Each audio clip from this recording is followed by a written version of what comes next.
ሰላም ውድ የጄኤምኤም ተመልካቾቻችን የዕለቱን ዜናዎቻችንን ይዤላችሁ ቀርብ ያለው በቅድሚያ ማርሰ ዜናዎቹን አስደምጣችኋለሁ። የኢትዮጵያ ወንጌላዊት ቤተክርስቲያን መካነ ኢየሱስ 22ኛው መደበኛ የካውንስል ስብሰባ መካሄድ ጀመረ።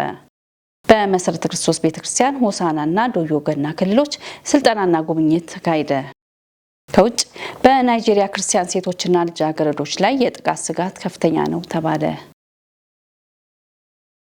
ተመልካቾች አብሬያችሁ ቆይታ ማደርገው ቤቴል ታምራት ነኝ። ወደ ዝርዝር ዜናዎች አለፍኩኝ። የኢትዮጵያ ወንጌላዊት ቤተክርስቲያን መካነ ኢየሱስ 22ኛው መደበኛ የካውንስል ስብሰባ መካሄድ ጀመረ። በትንቢተ ኤርምያስ ምዕራፍ 6 ከቁጥር 16 የቀደመችውን መንገድ ፈልጉ የሚለውን ጥቅስ መሪ ቃል ያደረገው የቤተክርስቲያኒቱ 22ኛ መደበኛ የካውንስል ስብሰባ ዛሬ በጉዲና ቱምሳ ሁለገብ የስልጠና ማዕከል ጅማሬውን አድርጓል። ስብሰባው ለቀጣይ 4 ቀናት እስከ ነሐሴ 16 ቀን 2018 ዓ.ም የሚቀጥል ሲሆን በርካታ ጉዳዮችንም እንደሚዳስስ ይታመናል።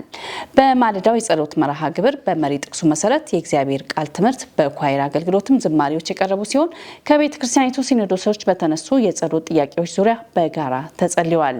በጸሎቱም የቤተክርስቲያንን አንድነት፣ የሀገራችንን ሰላም፣ በመካሄድ ላይ የሚገኘውን ሀገራዊ የምክክር ጉባኤው በወንጌል ማዳረስ አገልግሎትና ሌሎች ተጨማሪ ርዕሶች ዙሪያ ጸሎት ተደርጓል።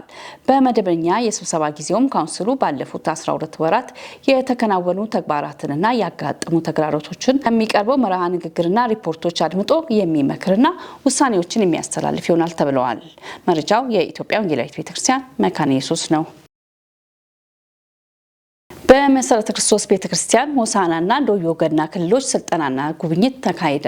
በመሰረተ ክርስቶስ ቤተክርስቲያን ሆሳዕናና ዶዮ ገና ክልሎች ከነሐሴ 11 እስከ ነሐሴ 12 2018 ዓ.ም በተካሄደው ስልጠናና ጉብኝት የቤተክርስቲያኒቱ ፕሬዝዳንት መጋቢ ደሳለኝ አበበና የሕግ ታራሚዎች አገልግሎት መምሪያ ዳይሬክተር መጋቢ ንጉሴ በቀለ እንዲሁም የደቡብ ኢትዮጵያ ዋና ጸሐፊ መጋቢ ደነቀ ሁሴን በስፍራዎቹ ተገኝተዋል። መሪዎቹ ከሆሳዕናና ዶዮ ገና ክልል መሪዎች ጋር ሰፊ ምክክርና ውይይት ሲያደርጉ የክልሎቹን አገልግሎት ሁኔታ፣ በክልሎቹ ያሉ ተግዳሮቶችና እድሎች እንዲሁም የቤተክርስቲያናችንን አገር አቀፍ አገልግሎትና አጠቃላይ ሁኔታ በስፋት ተመልክተዋል። ጉብኝቱን ተከትሎ የመሰረተ ክርስቶስ ቤተክርስቲያን ፕሬዝዳንት መጋቢ ደሳለኝ አበበ በዶዮ ገና ክልል ከ31 አጥቢያዎች ለመጡ 108 መሪዎችና የአጥቢያ አገልጋዮች መሪን ውጤታማ የሚያደርጉ መንገዶች በሚል ርዕስ የሙሉ ቀን ስልጠና ሰጥተዋል። ስልጠናውም የተሳካና ሰልጣኞችን ያስደሰተ መሆኑ ሲገለጽ በቀጣዩ ወደ አጥቢያዎች እንደሚወርድ ይጠበቃል።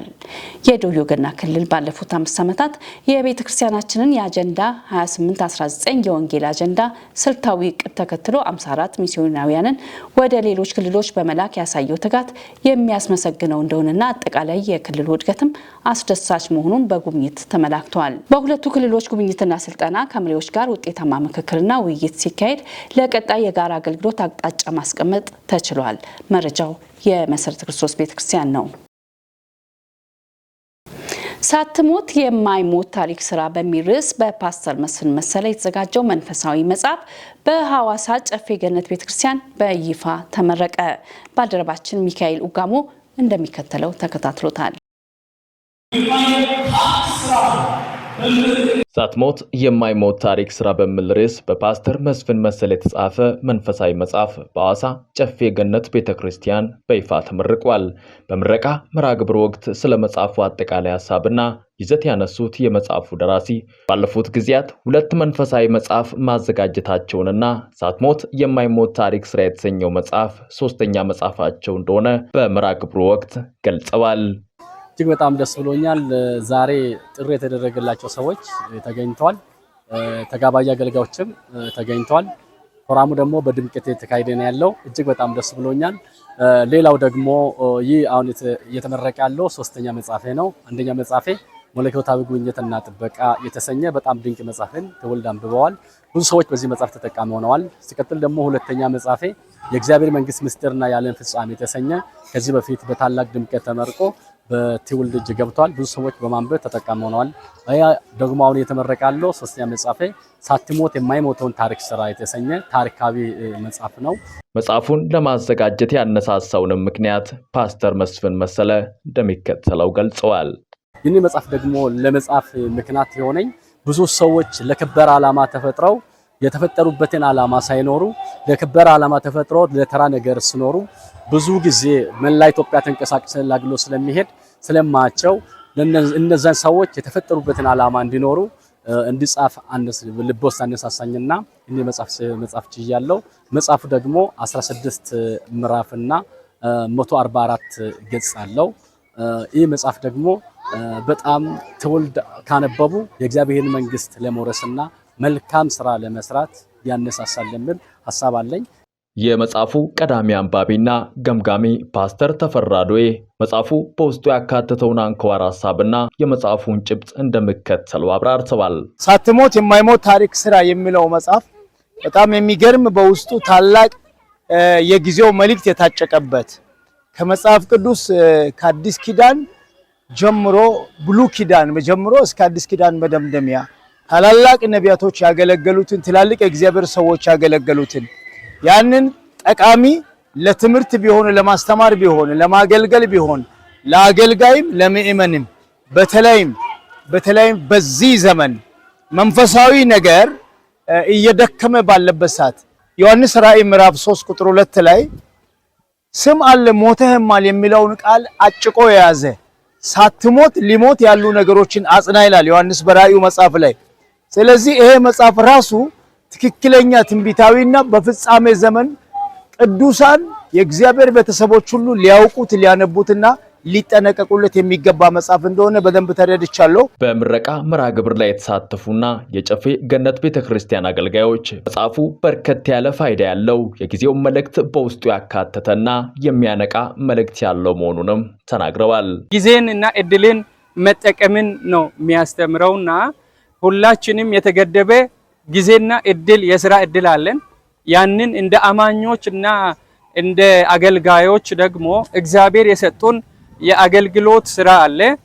ይሄንን ስራ በተሰጠን እድሜ በተሰጠን ጊዜ በተገደበችዋ ጊዜ ሳንሞት ሳይቆጨን በዚህ ምድር ላይ ጊዜያችንን ቶሎ ተጠቅመን እድሎችን ቶሎ ተጠቅመን የእግዚአብሔርን ስራ እንድንሰራ የሚያበረታታ የእግዚአብሔር ሐሳብ ያለበት መጽሐፍ መሆኑን ነው ያገኘሁት። የሰው ልጅ በምድር ላይ ሲመላለስ ሳይሞት በህይወት እያለ የማይሞት ስራ ሰርቶ ማለፍ እንዳለበት ከመጽሐፉ ተምሬያለሁ። በመጽሐፍ ቅዱስ ላይ ደግሞ ያው ቀን ሳለ የላከኝን ስራ ላደርግ ይገባኛል ይላል። ቀን ሳለ ሳይጨልም ጊዜው ሳይመሽ ወይንም ደግሞ ወደ ላይ ሳንጠራና ቀን ሳለ ታሪክ ያለውን ስራ ሰርተን እንድናልፍ ከዚህ መጽሐፍ ብዙ ተምሬያለሁ። ብዙ ነገሮች ሞቶ የሚቀሩ ናቸው። የማይሞተውን ውስጡ የያዘ አንኳር የሆኑ ነጥቦች የክርስቶስን መገለጥ የሚያሳዩ ከመሆኑ ጋር ተያይዞ ሁሉም አንብቦ ቢረዱ ለህይወታቸው የሚጠቅም መሆኑን አይተን በዛሬ ዕለት በምረቃ መርሃ ግብር እንዲቀርብ አድርገናል።